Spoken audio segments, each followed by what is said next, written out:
사장님, 그거 흰머리 아니에요? 지금 흰머리가 신경 쓰이신다면 오늘의 영상을 끝까지 꼭 봐주세요.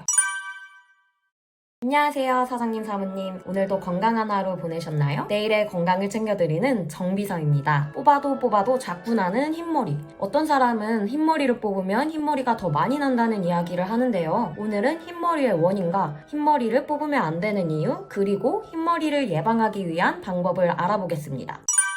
먼저 흰머리는 모낭의 멜라닌 세포가 합성 능력이 떨어지면서 나타나는 현상입니다. 대부분 노화가 시작되면서 멜라닌 세포의 수가 점점 감소하거나 멜라닌 색소를 합성하는 효소들이 제 기능을 하지 못하고 활동성이 떨어질 때 새치가 발생하는 걸로 알려져 있어요. 이런 흰머리는 중년의 상징으로 중후한 매력을 가져다 주기도 하지만 노화의 시작으로 여겨져서 여간 신경 쓰이는 게 아닐 겁니다. 그런데 동시에 나이가 젊은 경우에도 흰머리, 새치가 나타나기도 하죠. 새치는 선천적으로 타고난 체질의 영향을 많이 받는 것으로 전해집니다. 하지만 현대인 대부분이 겪는 스트레스나 불규칙한 식사, 과도한 다이어트로 인한 영양소의 섭취 부족, 기름진 음식을 많이 먹는 습관 등이 두피의 혈액순환을 방해하고 이로 인해서 머리카락이 자라나는 모낭에도 영향을 끼쳐서 새치를 유발할 수도 있게 되는 겁니다. 또한 새치가 많이 생기면 몸에 이상이 있다는 신호로 볼 수도 있는데요. 갑상샘 기능이 항진되거나 저하되는 경우, 아니면 빈혈이나 당뇨, 신장질환이 있는 경우도 새치가 갑자기 증가하기도 합니다. 갑자기 흰머리가 늘어난 것이 눈에 띄게 보이는 정도라면 내 몸에 또 다른 이상현상이 있는지를 한번 점검해 보셔야 합니다. 그리고 사장님, 사모님들 눈에 거슬린다고 흰머리를 이렇게 뽑아주시는 경우도 많으신데요. 이럴 때는 뽑지 말고 짧게 잘라주시는 게 더 좋습니다. 새치가 보일 때마다 힘줘서 머리카락을 뽑게 되면 빠진 그 자리에 견인성 탈모가 생길 수도 있기 때문입니다. 새치를 뽑는다고 해서 그 자리에 새치가 2배로 난다는 속설은 사실이 아니지만 그렇다고 새치를 뽑는 것이 정답은 아닌 겁니다. 우리의 머리카락이 자라나는 모낭은 평생 머리카락이 20개에서 30개 정도만 나도록 정해져 있는데 머리카락을 자꾸 뽑게 되면 모근이 약해지고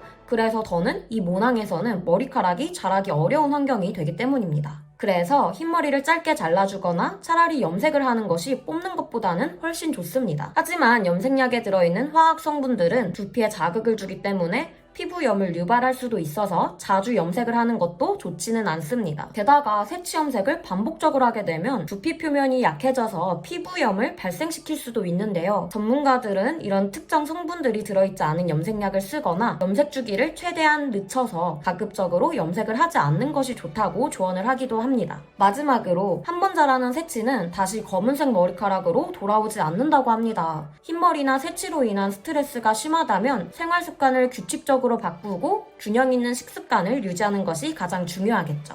새치는 탈모와 마찬가지로 두피 건강을 지키는 것이 가장 중요하기 때문에 많이들 아시는 검은콩이나 호두, 흑미, 검은깨, 다시마와 같이 두피의 혈액순환을 돕고 노화 방지에 도움이 되는 음식들을 풍부하게 섭취해 주시면 새치를 예방하는 데 도움이 많이 될 것 같습니다. 그럼 오늘 말씀드린 흰머리, 새치 뽑지 않기 꼭꼭 기억하시고 사장님, 사모님 내일도 건강한 하루 보내시길 바랄게요. 그럼 지금까지 봐주셔서 감사하고 정비서였습니다.